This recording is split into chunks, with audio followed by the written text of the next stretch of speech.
3-4. Më shiko pak më shpirti? Ok. 3-4. Parashevisi Maku. Është gjithmonë kënaqësi të të kem pranë. Sot është një ditë e veçantë, në fakt sepse është sofra e kavajës dhe kavajësit e tu duan që ti t'u japësh një përshëndetje.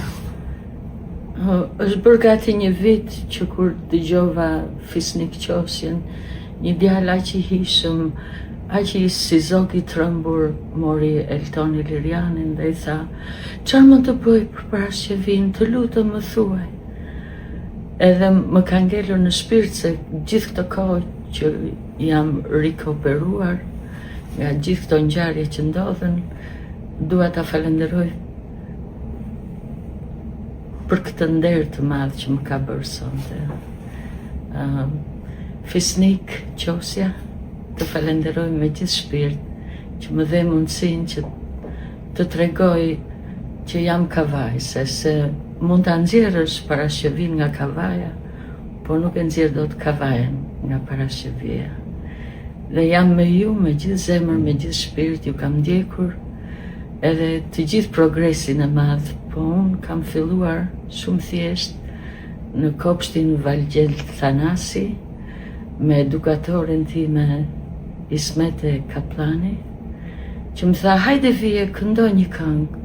Kur isha në kopësht, edhe Kozma Rusi me filharmonik tha: "E din atë këngën Qingji vogël, rime ndushëm bem pa." I thash: "Po, e di, e mbaj mend se jam rritur në lushnje me gjyshrit e mi, edhe daja im Jovani mësonte fëmijët në shkollë, edhe ashtu mësova për herë të parë që të këndoja këto këngë të fëmijëve."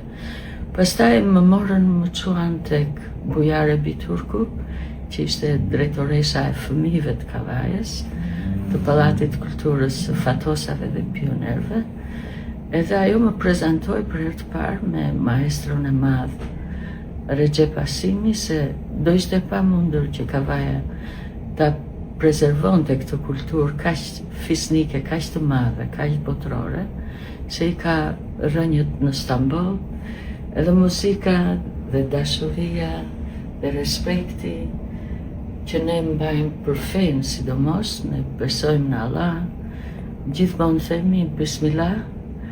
Unë kam pasur nderin të rritem me Hallxhyrat Elitin, që e mori babën tim si jetim, që ngiste delet tek vllai i saj Ramazan